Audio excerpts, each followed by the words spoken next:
할렐루야. 오늘 이 시간에도 주님의 은혜와 평강이 모든 예배자들 위해 함께 하시기를 주님의 이름으로 축복합니다. 참 더운 날씨입니다. 그렇죠? 제가 오늘 저는 진짜 처음 이때 날씨 얘기를 안 하려고 많이 노력하는데 오늘은 날씨 얘기를 안 할 수가 없는 것 같아요. 오늘 헤드라인 중에 딱 그 얘기가 있더라고요. 서울이 5월 아침에 118년 만에 가장 덥다라고 나오더라고요. 근데 그냥 단순히 덥다라고 생각하면은 지나갈 수 있겠지만 한편에서는 우리의 이 자연이라고 하는 것이 이제 점점 더 심각한 상황이 되어가는 것은 아닌가라고 하는 우려도 한편으로 됩니다. 우리가 그리스도인이고 우리가 창조의 하나님께서 만드신 그 아름다운 세상을 누리며 살아간다는 믿음으로 살아간다고 할 때 이 자연을 보호한다는 것도 우리 그리스도인에게 참으로 중요한 일이라 생각이 됩니다. 우리가 그것을 마음에 두고 우리가 주님께서 주신 이 놀라운 선물을 잘 누리고 잘 보존하게 하여 주시옵소서. 우리가 그런 기도와 우리가 실천을 가지고 살아가는 우리 모두가 되었으면 좋겠습니다.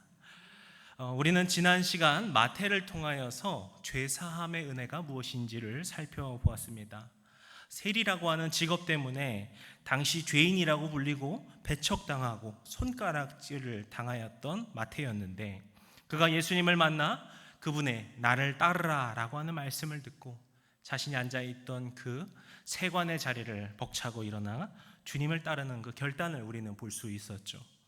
이처럼 죄사함이라고 하는 것은 우리를 용서해 주십시오라고 하는 단순한 문장에 있는 것이 아니라 나의 죄를 깨닫고 이제 그 죄로부터 돌이켜겠노라라고 하는 그 결단을 통하여서 그 아름다움이 나타난다는 사실을 우리가 볼 수 있었습니다. 이러한 죄사함의 기쁨에 대한 내용을 오늘 본문에서도 우리는 이어서 볼 수 있습니다. 예수님께서 마태의 집에서 함께 식사를 나누시는데 많은 세리와 죄인들이 함께 했다라고 이야기를 하죠. 이들도 역시 유대 사회로부터 완전히 분리되어 살아가고 있었는데 당시 유대인에게 있어서 슈퍼스타와도 같았던 그 예수님과 함께 할 수 있다는 것, 그것이 너무나도 감격스러운 일이었을 겁니다. 우리가 이 점을 알 수 있는 것이 본문 10절에는 원문에만 나오는 표현이 있는데요, 헬라어로 카이이두라고 하는 표현인데 이것은 그리고 보라라고 하는 감탄사입니다. 이 표현을 살려서 10절 말씀을 보시게 되면 이렇게 볼 수 있습니다. 예수님께서 마태의 집에 가셔서 의자에 앉으시고 음식을 잡수시는데 보십시오, 많은 세리와 죄인들도 함께 앉아 예수님과 제자들과 식사를 했습니다. 이 보십시오라고 하는 그 말에서 혹시 느껴지십니까? 마태 그리고 마태를 비롯한 그곳에 함께 모여있던 자들이 예수님과 함께 한다는 것 자체가 얼마나 큰 기쁨이었는지, 얼마나 감격이었는지, 그리스도 되신 주님께서 그 죄인들과 함께 하신다라고 하는, 그들을 위로하시고 그들을 죄로부터 돌이키고자 인도하신다는 그 사실이 그들에게는 참 큰 기쁨이었을 겁니다. 하지만 이러한 모습이 바리새인들에게는 탐탁지 않았습니다. 그들이 좋지 않게 본 이유는 아주 분명했습니다. 우리 11절 말씀 같이 읽도록 하겠습니다. 바리새인들이 보고 그의 제자들에게 이르되 어찌하여 너희 선생은 세리와 죄인들과 함께 잡수시느냐. 아멘. 바리새인들이 말하는 문제가 무엇입니까? 그들과 함께 식사를 한다는 그 자체가 문제예요. 우리가 이 부분만 보게 되면은 바리새인들은 뭔가 참 나쁜 사람이구나, 우린 그렇게 생각하고 말기 쉬울 텐데요, 우리가 이 부분을 조금 더 심도 깊게 이해하기 위해서는 바리새인들이 이렇게 말하고 행동하는 그들의 행동 원리가 무엇인지를 알아야 합니다. 제가 혜림교회에 오고 처음으로 설교를 했던 게 2017년도 오후 예배 때인데요, 벌써 8년이 지났네요. 그때 제가 하시딤이라고 하는 유대교 경건주의자들에 대한 말씀을 함께 나눈 적이 있습니다.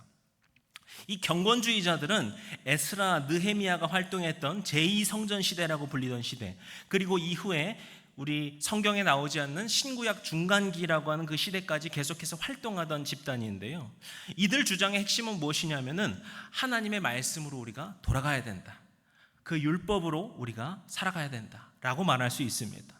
이들은 이스라엘이 아수르에 의해 또 유다가 바벨론에 의해 멸망한 그 역사를 되짚어 보면서 그래, 이 문제는 결국 우리 하나님의 백성 이스라엘이 그 말씀, 하나님의 말씀과 율법을 어겼기 때문이다 라고 본 것이죠. 그래서 이 유대 공동체의 경건주의 운동이라고 하는 것이 일어나서 우리가 율법을 회복하자, 율법대로 살자라고 하는 주장이 일어나면서 그들이 바로 하시딤이라고 불리는 사람들이었습니다. 그리고 이 하시딤에서 한 분파로 나와 이어지면서 그 정신을 지켜온 자들이 바로 이 바리새인들인 것이죠. 그래서 이들은 스스로 파리시, 분리된 자들, 우리는 구별된 자들이다 라고 스스로를 부르면서 계속해서 그 경건 생활을 힘쓰게 됩니다. 그렇게 이후 이 바리새인들의 방향, 바리새파의 방향은 율법을 어떻게 하면 더 잘 지킬 것인가에 중점을 두게 돼요.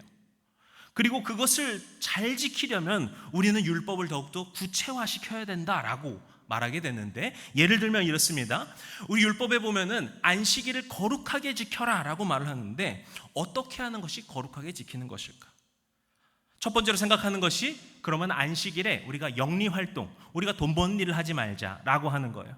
근데 그럼 우리는 영리활동, 돈 버는 것을 어디까지 생각해야 될까? 그러면서 구체화가 되기 시작하니까 이삭을 자르는 것, 이거는 영리활동이야. 그 울타리가 쳐져 있는데 그 말뚝을 3번 이상 박으면은 이거는 뭔가 내가 말뚝하는 그 일을 하는 거예요. 이런 식으로 구체화를 시키는 거예요. 그러다가 더욱 발전이 됩니다. 꼭 영리 활동이 아니라 주님은 이때 안식하라고, 아무것도 하지 말라고 하셨어. 그러니까 어떤 우리의 상태를 변화시키는 모든 행위가 다 하면 안 되는 거야 라고 확장해야 돼요. 그래서 매듭을 묶는 것, 원전한 줄이 있는데 이것이 매듭으로 변하니까 이건 하면 안 돼. 빨래하는 것, 더러워진 것이 깨끗하게 되는 것이, 이거 하면 안 돼. 2글자 이상 글씨를 쓰는 것도 하면 안 되고, 불을 켜는 것, 꺼져 있는 상태에서 켜진 것, 이것도 상태의 변화니까 하면 안 돼. 이런 식으로 발전을 하게 되는 것입니다. 이런 방향성에서 예수님이 세리와 죄인들을 만나고 그들과 함께 식사를 하신 것이 문제가 되는 거예요. 모세의 율법에는 부정한 것과 접촉하면은 그 접촉한 사람도 부정하게 된 것이라고 봤거든요. 그래서 부정한 것, 부정한 짐승이라던가 시체라던가 그런 것들을 접하면 안 된다라고 하게 되죠. 그러면서 유대교에 속하지 않은 이방인, 그들도 부정한 것이야 라고 정하게 되는 것이죠. 그러니까 이방인과 계속 접촉을 하게 되는 세리, 그들도 부정한 집단이지. 그 세리들과 계속해서 접촉해야 되는 사람들, 그들도 모두 부정한 사람들이지 라고 되는 겁니다. 이것은 창녀와 같은 다른 죄인들에 대한 것도 마찬가지고요. 결국에 이 바리새인들이 지적하는 부분은 율법, 즉 하나님의 말씀을 지키는 부분에 대한 지적이었다는 거예요. 하나님의 말씀을 어떻게 하면 잘 지킬까라고 하다가 나온 것이 이 결론이라는 것이죠. 이러한 부분은 이후에 나오는 요한의 제자들과의 대화에서도 나타납니다. 14절을 보시면은 요한의 제자들이 예수님을 찾아옵니다. 그리고 예수님을 향해 이런 질문을 하게 되는데요. 우리 14절 말씀 같이 읽겠습니다. 그때 요한의 제자들이 예수께 나와 이르되 우리와 바리새인들은 금식하는데 아니하나이까. 아멘. 여기서 먼저 그때에라고 표현하는 것에서 우리가 알 수 있는 것처럼 이때는 아직 예수님이 세리들과 식사를 하는 중이시고, 또 앞서 그 바리새인들이 정죄할 때 예수님은 그 대화를 나누고 계시는 그 시점에 요한의 제자들이 나와서 이런 질문을 한 것입니다. 그리고 이들이 뭐라고 말합니까? 예수님께 우리와 바리새인들은 금식을 하는데 라고 말을 하죠. 우리가 마태복음 초반에서 나오지만 요한의 제자들과 바리새인들은 서로 아주 극단적으로 대립하던 집단입니다. 서로 아주 적대시하던 사람들이었어요. 그럼에도 불구하고 이들은 바리새인들과 자신을 동일시하면서 예수님께 질문하고 있죠. 그러니까 요한의 제자들은 비록 바리새파와 자신들은 서로 적대적인 관계이지만 율법을 지킨다는 점에서만큼은 그들과 같은 입장이라고 하는 것을 예수님께 말하고 있는 거예요. 그렇기 때문에 요한의 제자들도 다소 공격적으로 질문을 하고 있다는 점을 우리가 알 수 있습니다. 물론 다소 불만이 있었을지언정 이들이 예수님께 악의적으로 질문을 한 것은 아닐 거예요. 요한의 제자들에게 예수님은 자신의 스승 세례 요한이 높이던 위대한 선생님이었습니다. 다만 지금 이때가 어떤 때인지는 나오지 않지만 당시 율법에서 말하는 욤키푸르라던가 하는 그런 금식하는 시기로 보이거든요. 그런데 이들은 율법대로 하나님의 말씀대로 이 시기는 마땅히 금식을 해야 된다라고 생각한 거예요. 그런데 정작 예수님과 제자들은 그 죄인들과 식사를 하고 계신 것이 그들 눈에 달갑지 않았던 겁니다. 그리고 이러한 맥락으로 볼 때 바리새인들이 앞서 했던 불만, 죄인들과 함께 했던 그 모습도 역시 요한의 제자들이 보기에는 그렇게 좋은 모습으로 보이지 않았던 것으로 생각해 볼 수 있죠. 그러니 굳이 이런 타이밍, 바리새인들이 예수님한테 이런 좀 속된 말로 시비를 걸고 있는데 이 요한의 제자들까지 다 찾아와서 같이 이런 공격적인 질문을 한 것이죠. 그런데 이들 바리새파라고 하는 자들, 그리고 요한의 제자들이 말하는 핵심은 결국엔 무엇입니까? 율법을 지킨다라고 하는 점에 있어요. 예수님이 죄인들과 식사를 하시는 것은 율법에서 말하는 부정하게 되는 행동이기 때문에 하면 안 되는 것이고요, 금식하는 날에 금식하지 않는 것은 율법적으로 잘못된 것이기 때문에 예수님을 지적하고 있는 거예요. 그런데 여기서 참 아이러니함이 느껴지시지 않으십니까? 하나님의 말씀을 잘 지키기 위해 하나님의 아들이신 예수님께 정죄를 하고 있는 거예요. 그렇다 보니 저는 이 점이 우리에게 있어서 많은 고민과 질문을 던지는 부분이라 생각이 됩니다. 일단 예수님은 이 모든 것들에 대해서 비유로서 대답을 하시는데요, 전 여기서 먼저 17절 마지막에 나오는 비유를 보고자 합니다. 왜냐하면 이 마지막 17절에 나오는 비유의 말씀이 예수님의 그 총체적인 대답이라고 보기 때문인데요, 이 비유는 우리에게도 잘 알려져 있는 포도주와 그 부대자루에 대한 비유입니다. 우리 17절 말씀 같이 읽도록 하겠습니다. 새 포도주를 낡은 부대에 넣지 아니하나니 그렇게 하면 부대가 터져 포도주도 쏟아지고 부대도 버리게 됨이라. 새 포도주는 보존되느니라. 아멘. 이 비유의 말씀에는 새 것에 대한 강조가 들어있음을 볼 수 있는데요, 다만 여기서 나오는 이 새롭다라는 의미를 원어로 보게 되면 약간의 차이점이 있습니다. 먼저 새 포도주라고 할 때 그 새로움은 헬라어로 네오스라고 하는 것입니다. 이것은 시간적인 의미에서의 새로움을 말합니다. 조금 더 어리거나 조금 더 젊거나 하는 등의 시간적인 의미에서 새롭고 새롭지 않고를 따지는 것이죠. 그래서 시간적으로 더 오래된 포도주에 비해 담근 지 얼마 되지 않은 새 포도주, 이것을 말하는 것이 여기서의 새로움입니다. 반면에 새 부대를 말할 때의 새로움은 헬라어로 카이노스라고 합니다. 제가 이전 교회에서 청년부 찬양팀 리더로 있을 때 우리 담임 목사님이 찬양팀의 이름으로 추천해 주셨던 단어이기도 한데요, 이것은 질적으로 전혀 다른 새로운 것을 의미합니다.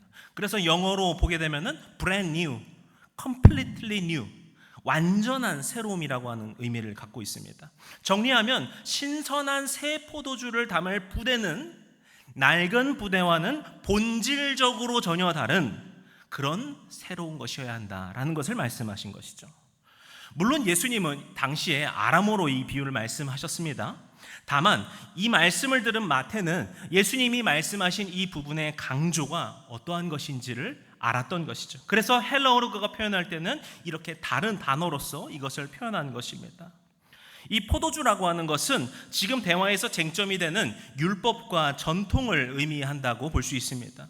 예수님은 모세의 율법이라고 하는 그 과거의 것에 얽매여 계신 것이 아니라 율법의 완성인 복음으로 오셨다라고 하는 새로움을 의미하게 되죠. 그리고 그 복음을 맞이하고 받아들이는 우리 성도들의 마음, 그 마음의 부대자루가 어때야 하는가? 그것이 질적으로 완전히 새로운 카이노스의 것이어야 된다라는 것을 말하고 있던 것입니다. 요한복음 3장에 보시면은 니고데모라고 하는 사람이 예수님께 찾아옵니다. 그는 예수님이 정말 하나님의 사람이라는 것을 알고 주님을 찾아오죠. 그런 그에게 예수님은 사람이 거듭나지 않으면 하나님의 나라를 볼 수 없다 말씀하십니다. 그러자 니고데모는 그것을 고지고대로 받아들여서 아니 제가 어떻게 어머니 뱃속에 다시 들어갑니까? 이렇게 묻게 됩니다. 그러자 예수님은 육신이 거듭난다는 것이 아니라 물과 성령을 통해 우리의 영이 거듭나야 된다라고 대답하시게 되죠. 이 거듭남이라고 하는 것을 우리 신학적으로 볼 때는 중생, 리버스라고 말을 하게 됩니다. 그런데 우리 감리교회 웨슬리 목사님 같은 경우는 이것이 단순히 우리가 다시 태어나는 것이 아니라 우리가 완전히 새로운 개체가 되어서 새롭게 태어나는 것이다 라고 보았거든요. 그래서 우리 감리교는 이 과정을 중생, 리버스라고 보지 않고 신생, 뉴버스다 라고 보고 있습니다. 우리가 복음으로 살아간다는 것은 이처럼 완전히 새롭게 살아간다는 것을 의미한다는 겁니다. 구태한 예전의 모습이 여전히 남아있고 옛날에 해왔던 그것들을 답습하며 살아가는 것이 복음의 삶이 아니라 우리는 날마다 완전하게 새롭게 됨으로 살아간다. 주님께서는 그것을 말씀하고 계시는 것이죠. 이것이 바로 주님의 복음을 새 부대에 담고 살아가는 비결인 것입니다. 바리새인과 요한의 제자들이 갖고 있던 문제도 결국 이 지점에 있습니다. 이들은 각자의 살아온 생각대로, 모습대로, 환경대로 판단하며 그 때문에 오히려 예수님을 정죄하려 하고 있습니다. 과거에 우리가 해왔던 것이 답이다, 우리가 살아왔던 방식이 옳은 것이고 그것이 곧 진리다, 그렇게 이들은 과거의 것에만 빠져 진정한 복음으로 오신 주님을 되려 지적하고 정죄하였다라는 것이죠. 그렇다면 우리가 완전히 새로워진다는 것은 무엇을 의미하는 것인가? 이것은 언약의 완성이신 예수 그리스도를 우리가 받아들이는 일일 테고요, 더 나아가 그 새로움은 결국 본질을 회복하는 것에 있습니다. 예수님은 본문 12절에 바리새인에게 의사의 비유로서 말씀하십니다. 율법의 본질이라고 하는 것은 죄인을 정죄해서 그 죄인들을 지옥에 떨어뜨리는 것에 있는 것이 아니라 의사가 병든 자를 회복해 하듯이 그들을 다시 구원하는 데 있다라는 점을 주님께서 말씀하신 것이죠. 또 요한의 제자들에게는 15절에 혼인잔치의 비유로 말씀하십니다. 단순히 율법에서 말하는 시기적으로 금식하는 날이기 때문에 금식하는 것이 아니라 기뻐할 때는 잔치를 열어 기뻐하고 슬퍼해야 할 그때 금식하여 애통하라라는 것이죠. 율법, 하나님의 말씀의 본질이라고 하는 것은 그저 기계처럼 옛날 일을 따르고 반복하는 행위에 있는 것이 아니라 그 말씀을 통해 우리가 복음으로 살게 하시는 능력에 있음을 말씀하고 계시는 겁니다. 오늘 이 시간 우리도 우리의 신앙의 중심이 무엇에 있는지 점검해 봐야 될 줄로 믿습니다. 우리 모든 주님의 자녀들의 본질은 복음에 있습니다. 그 복음으로 우리가 스스로를 그리스도인이라 부르고 있고 그리스도의 교회라 우리는 부름을 받았습니다. 우리의 믿음은 하나님의 아들이신 예수 그리스도께서 십자가에 돌아가셨고 부활하셨다라는 데 있고 그분이 약속하신 성령의 인도하심을 받아 주님을 따르는 복음의 삶을 살아가는 데 있습니다. 안식일에 빨래를 해도 되냐 안 되냐, 불을 켜도 되냐 안 되냐 같은 그런 것이 아니라는 거예요. 금식을 하냐 안 하냐, 이때는 왜 금식을 안 하냐, 금식하는데 이거는 먹어도 되냐 안 되냐와 같은 그런 것이 아니라는 거예요. 이것은 우리의 믿음 생활에 있어서도 마찬가지입니다. 우리의 기도 생활, 우리의 말씀 생활, 우리의 예배 생활은 어떠한 정답지가 있어서 그 정답만을 해야 되는 사지선다의 문제가 아닙니다. 기도를 언제 하는 것이 옳은 것이고 어떤 찬양을 부르는 것이 옳은 것이고 어떤 옷, 어떤 자세로, 어떤 생각으로 예배를 드리는 것이 옳은 것인지를 따지는 그런 것은 오히려 우리의 믿음을 되려 무너뜨리는 가짜 본질인 경우가 너무나도 많다는 것이죠.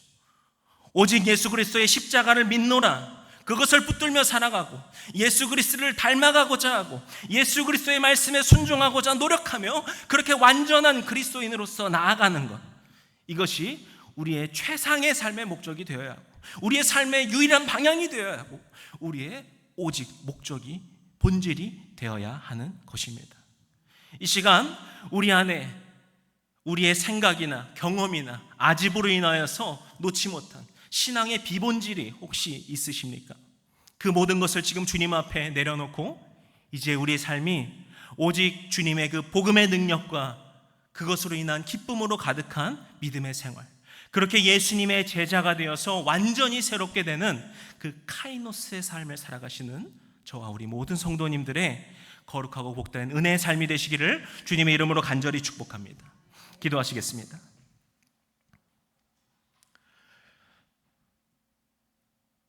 오늘 이 시간에도 우리와 함께하여 주시고 말씀으로 인도하여 주시고 새롭게 하여 주시는 주님, 이 시간 주님께서 주신 말씀 붙들고 오직 그 복음으로 나아가는 믿음의 자녀들 되게 하여 주시옵소서. 세상의 많은 것들이 우리를 유혹하고 흔들게 합니다. 세상의 많은 비본질적인 것으로 우리의 믿음을 약화시키려 합니다. 주님, 우리의 그러한 옛것이 여전히 남아있다면 이 시간 그 모든 것을 버려버리고 오직 주님 한 분만을 바라보는 믿음의 삶을 살게 하여 주시옵소서. 우리의 말씀 생활이 오직 예수 그리스도로 말미암아 회복되는 역사가 있게 하여 주시고, 우리의 기도 생활과 예배 생활과 우리가 찬양으로 고백하는 그 모든 그 고백들이 오직 예수 그리스도의 능력으로 말미암아 새롭게 되게 하여 주시옵소서. 그래서 우리의 삶의 모든 전부가 오직 주님을 닮아가는 것에 힘쓰고 오직 우리의 삶의 목표가 주님을 따르는 것에만 있도록, 그렇게 우리의 삶이 완전히 새로운 신생의 삶, 새로운 삶이 될 수 있도록, 그 카이노스의 삶이 될 수 있도록 우리를 인도하여 주시옵소서. 주님, 우리가 때로는 넘어질 때도 있고 우리가 부족하여서 흔들리고 쓰러질 때가 있습니다.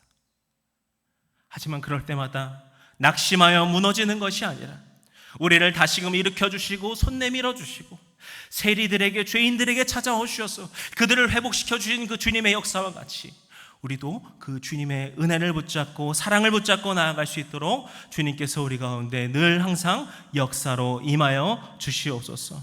그렇게 우리 가운데 함께하여 주시고 일하여 주시는 우리 주님 예수 그리스도의 이름으로 기도드렸습니다. 아멘.